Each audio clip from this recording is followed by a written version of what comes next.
Como ya saben, a mí me ha tocado predicar el libro de Primera de Juan y me toca una vez al mes, o en esta ocasión hace 2 meses, o quiero darle un breve resumen de quién era Juan y por qué Juan escribió esta carta.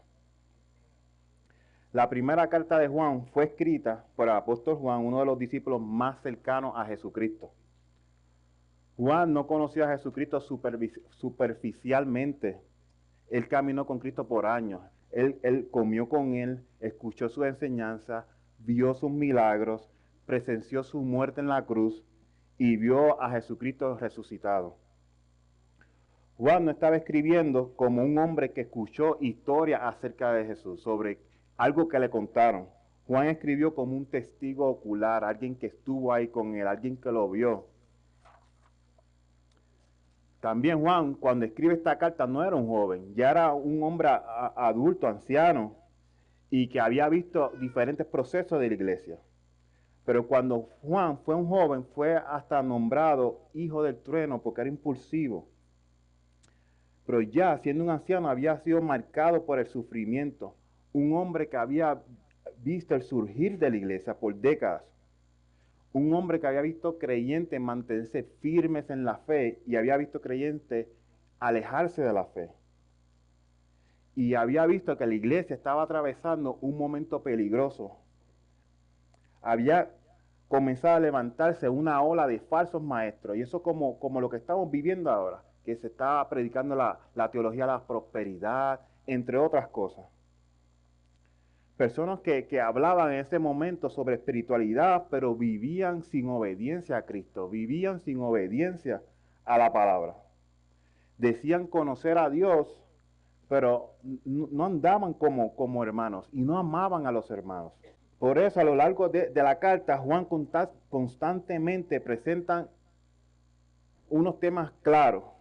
Presenta sobre luz y tinieblas, presenta sobre la verdad y mentira, sobre el amor y el odio, y Dios y el mundo. Porque para Juan la fe verdadera siempre produce una vida visible, una vida que refleja a Cristo. Y con esto claro, vamos a entrar al pasaje de hoy. En nuestro pasaje anterior vimos una de las verdades más consoladoras del Evangelio. Vimos cómo Cristo es nuestro abogado. Cristo era nuestro abogado. Que Cristo es nuestra propiciación. Vimos que nuestra esperanza no descansa en nuestra perfección, sino en la obra perfecta de Cristo. Y eso trae descanso al corazón del creyente, trae descanso a nuestros corazones. Pero ahora Juan mueve el enfoque hacia otra evidencia, hacia la evidencia de una fe verdadera. Porque alguien puede escuchar sobre la gracia de Dios y llegar a una conclusión peligrosa. Puede pensar, si Cristo me perdona, entonces no importa cómo yo viva, porque siempre va a alcanzar la misericordia de Dios, siempre va a alcanzar el perdón de Dios. Y Juan responde inmediatamente que sí importa cómo nosotros vivimos. No porque la obediencia nos salva, sino porque una salvación real produce una vida transformada. Una vida de evidencia más visible de esa transformación es el amor hacia los hermanos, es el amor hacia Cristo, hacia su palabra. El amor por los hermanos, el amor por Dios y una vida que ya no ama al mundo como la amaba antes. Juan quiere que entendamos algo importante. No es posible caminar en la luz mientras vivimos en odio, en amargura. No es posible decir que conocemos a Dios mientras nuestro corazón está completamente entregado al mundo. Y alguna pausa, en todo momento viene la voz de mi esposa diciéndome, habla más con calma, vas muy rápido. Por eso en esta sección Juan confronta dos realidades importantes. Juan nos ama del el amor verdadero y nos ama del amor al mundo. Y nos obliga a hacernos una pregunta seria en esta mañana, hermanos. ¿Qué es lo que realmente está dominando mi corazón? En el mensaje anterior, Juan declaró una verdad gloriosa. Cristo es nuestro abogado. Y hoy, Juan nos confronta con otra verdad igualmente importante. La fe verdadera se evidencia en el amor y en una vida separada del mundo. Porque cualquiera puede decir, yo conozco a Dios. Pero Juan dice, el que verdaderamente conoce a Dios, ama a sus hermanos. Gracias, Lester. El que verdaderamente camina en la luz ya no vive dominado por el sistema del mundo. Y aquí está el corazón del mensaje de hoy. No podemos amar profundamente a Dios y al mismo tiempo amar profundamente al mundo. Uno de los dos va a dominar nuestro corazón. Vamos a 1 Juan 2, 7, 8. Juan comienza diciendo, amados, no os escribo mandamiento nuevo, sino el mandamiento antiguo. Sin embargo, os escribo mandamiento nuevo. A primera vista esto puede parecer confusión para nosotros. ¿Cómo que mandamiento nuevo o mandamiento antiguo? La respuesta es que este mandamiento era antiguo en contenido, pero nuevo en profundidad y en expresión.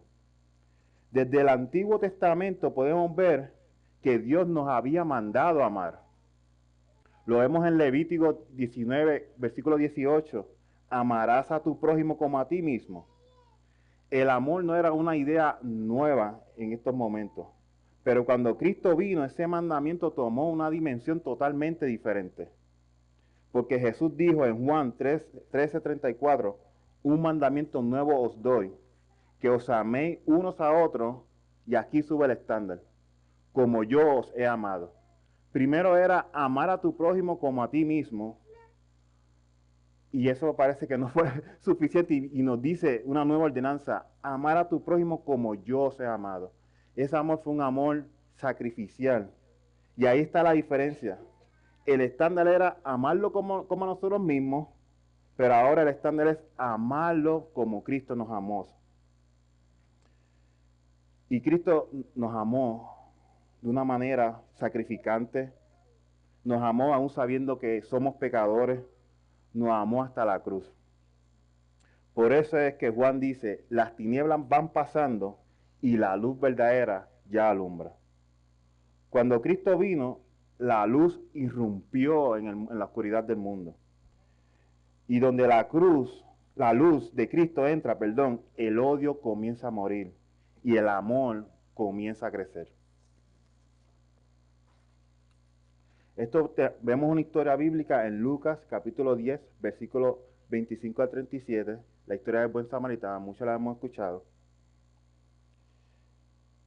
Aquel hombre estaba herido y había sido ignorado por muchos religiosos en ese tiempo. Muchos lo vieron, pero siguieron caminando. Tal vez esas personas que lo vieron tenían conocimiento bíblico, también tenían una apariencia espiritual, pero no tenían amor en su corazón. Y luego vino un samaritano, un hombre que culturalmente era despreciado por los judíos en esa época,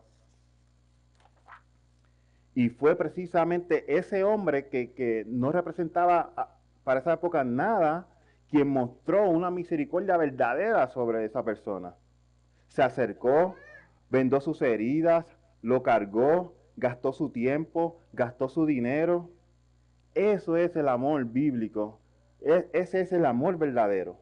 Y eso es lo que Juan nos habla en este pasaje.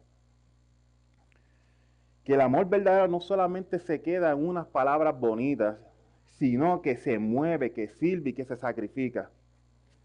Cuando yo estaba estudiando y practicando este mensaje, yo fui la primera persona que fue ministrada. Quiero dejarles saber eso. Este mensaje habló a mi vida de una manera especial. Podemos pensar que es como una familia, donde alguien constantemente dice a sus miembros de su familia, yo los amo mucho, pero nunca ayuda a sus familiares, nunca está presente en las actividades quizás de sus hijos o de su esposa, nunca se sacrifica por nadie en la familia. Con el tiempo las palabras empiezan a sonar vacías, solamente se quedan en el aire. Porque el amor verdadero siempre termina siendo visible. Así ocurre en la vida cristiana. No basta en decir yo amo a Dios. El amor a Dios se evidencia cómo tratamos a otros. Amén. En Primera de Juan, capítulo 2, versículos 9 al 11, Juan va más profundo. Después de hablar de amor, Juan presenta una prueba espiritual que es seria. Y dice, el que dice que está en la luz y aborrece a su hermano, está todavía en tinieblas. Esto es algo importante. Juan no está hablando de alguien que admite su lucha, porque todos aquí tenemos lucha, y si admitimos nuestras luchas y peleamos esas luchas, estamos en la batalla. Juan no está hablando de esos creyentes aquí. Juan está hablando de alguien que afirma que camina con Dios mientras vive odiando a otros o en problemas con otros. Y Juan es radicalmente claro. Eso es tiniebla. No podemos amar a Cristo, obedecer su palabra y estar en discordia con nuestros hermanos. Porque no es posible estar verdaderamente cerca de Cristo y permanecer constantemente o cómodo en el odio. Yo que les dije que no eran tan malas noticias, ¿verdad? La luz de Cristo siempre expone el pecado de nuestro corazón. Y uno de los pecados que normalmente destruye la iglesia es el odio que se disfraza. A veces no parece un odio abierto, pero se ve como quizás amargura, o quizás se puede ver como resentimiento, o como orgullo, o falta de perdón. Pero Juan continúa diciendo, el que ama a su hermano permanece en la luz. Y el amor no hace perfecto al creyente. El amor no nos va a hacer perfectos. Vamos a cometer errores. Pero es ir y pedir disculpas, aunque nosotros no hayamos cometido la falta. Y Juan dice algo fuerte luego de esto.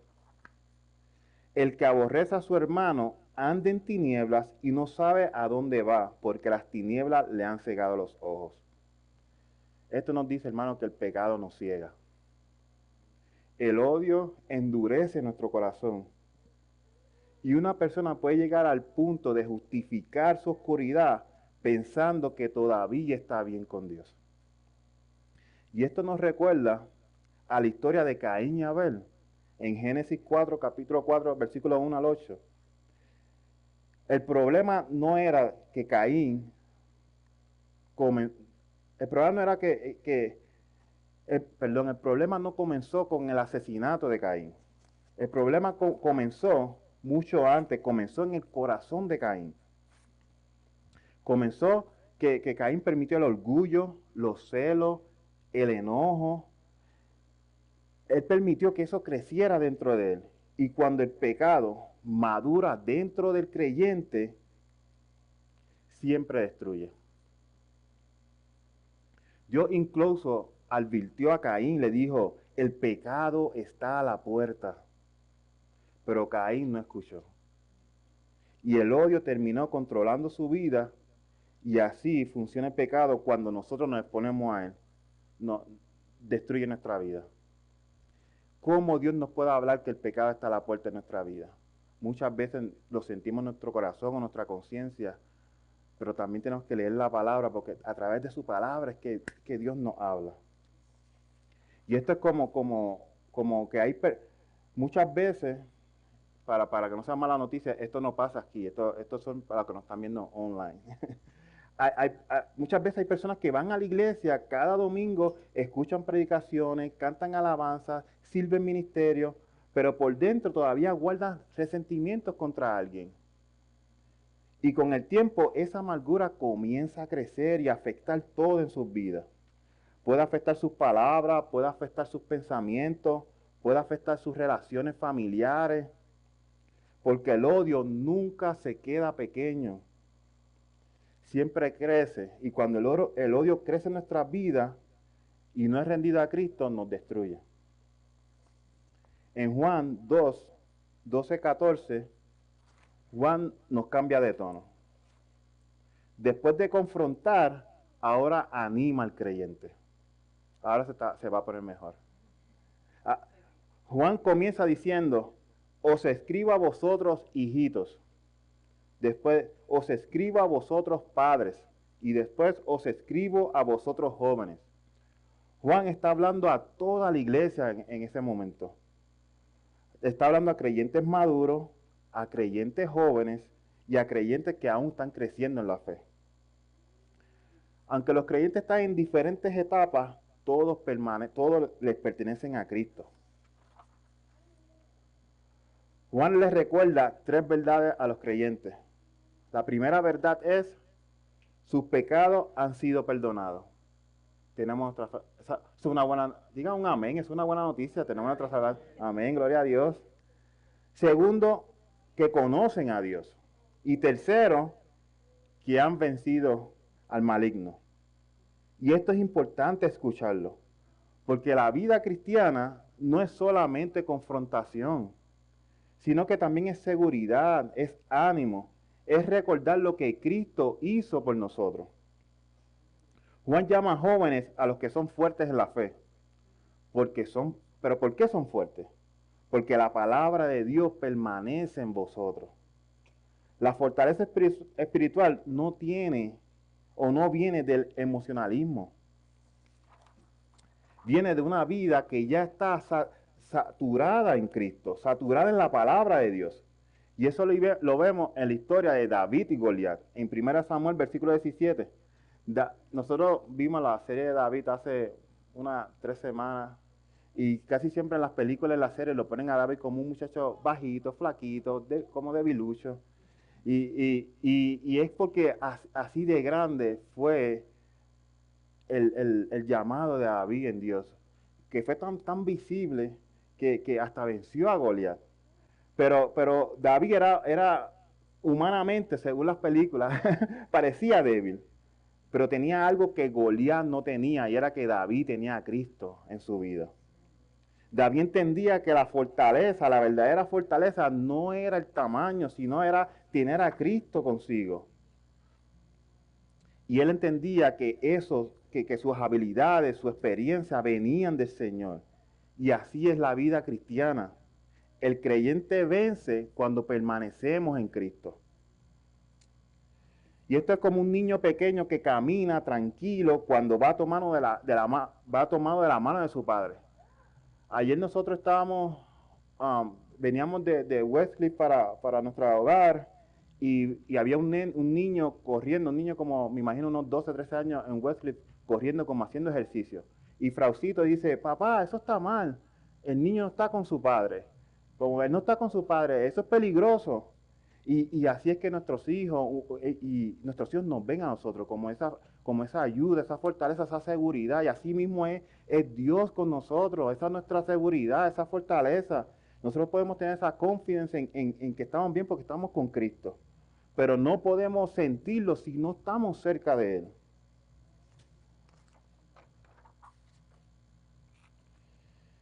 Primera Juan 2, 15, 17. Ahora Juan llega a una advertencia que es seria. Juan nos dice, no améis al mundo ni a las cosas que están en el mundo. Juan no está diciendo que no debemos amar a las personas. Tampoco está diciendo que la creación de Dios es mala. Aquí, mundo significa el sistema caído. En cómo estamos viviendo, en la rebelión contra Dios. Una cultura que promueve el pecado, el orgullo e independencia de Dios, no está bien. Y Juan nos dice algo, si alguno ama al mundo, el amor del Padre no está en él. Porque el corazón no puede tener 2 tronos. No puede vivir apasionadamente por las cosas del mundo y al mismo tiempo vivir apasionadamente por las cosas de Dios. No puede pasar. Juan entonces describe 3 características del mundo. La primera es los deseos de la carne, que son pasiones desordenadas, deseos pecaminosos, vivir controlado por los impulsos. También nos habla de los deseos de los ojos, codicia, comparación, siempre querer más. Y también nos habla de la vanagloria de la vida el orgullo, la autosuficiencia y vivir para impresionar a otros. Y Juan dice algo importante: todo eso no proviene del Padre. El mundo nos promete satisfacción, pero realmente nunca nos satisface. El mundo nos puede prometer libertad, pero realmente nos está esclavizando. El mundo nos puede prometer una plenitud, pero realmente lo que deja es el corazón vacío. Y luego Juan concluye con el mundo pasa y sus deseos. Todo lo que parece grande hoy en día para nosotros, quizás una casa más grande, un mejor auto, todo eso va a pasar. Porque todo va a desaparecer. El pastor es bien claro con eso con nosotros. El dinero, fama, posiciones, aplausos, todo va a desaparecer, todo pasa. Y Juan dice, pero el que hace la voluntad de Dios permanece para siempre. Pero el que hace la voluntad de Dios permanece para siempre. Amén. Solo una vida vivida para Dios tiene un valor eterno. Lo vemos en la tentación de Jesús. Cuando Jesús fue tentado, en Mateo 4, 1 al 11, Satanás tentó a Jesús exactamente en esta área: deseos físicos, deseos visibles y orgullo. ¿Y cómo Jesús respondió? Jesús respondió con su palabra, con la palabra de Dios. Y eso es lo que tenemos, hermanos. Cristo mostró que la victoria espiritual no viene en negación con el mundo, viene permaneciendo firme en la palabra de Dios. Y eso es como cuando hay una persona con mucha sed y va al mar y bebe agua de mar. ¿Qué ocurre? Esa sed no va a ser saciada. Al contrario, le va a dar más sed. Y mientras más bebe, más sed le va a dar. Y así funciona el pecado. Promete una satisfacción inmediata, pero lo que hace es alejarnos más de Dios y nos crea un vacío más grande. Solo Cristo puede satisfacer verdaderamente a nuestro corazón. Así que si hoy nos estás visitando y todavía, si hoy nos estás visitando o si todavía hoy nuestros hermanos y hermanas amamos al mundo, recordemos que Cristo murió en la cruz por nuestros pecados, recibió la ira que nosotros merecíamos y resucitó victorioso para dar vida eterna a todos nosotros. La salvación no se encuentra en mejorar tú solamente. La salvación se encuentra en rendirse a Cristo, arrepentirse de nuestro pecado y abandonar la confianza en el mundo y empezar a confiar más en Dios. Porque solo Cristo permanece para siempre. Y si eres creyente, Juan nos deja claros dos llamados claros. Primero, ama verdaderamente a tus hermanos. No solamente con palabras o solamente en teoría, sino que ama verdaderamente a tus hermanos. ¿Y cómo es este amor? Es un amor con paciencia, es un amor perdonando, es un amor sincero y un amor que se sacrifica por otro. Porque una iglesia sin amor contradice lo que el Evangelio predica.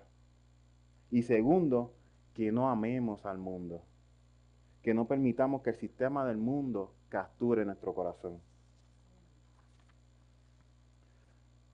No vivamos persiguiendo lo mismo que el mundo persigue. Muchas veces estamos persiguiendo sueños, metas, que no es nada mal con eso, pero que eso no nos saque el enfoque, nos distraiga de lo que realmente importa, que es Cristo.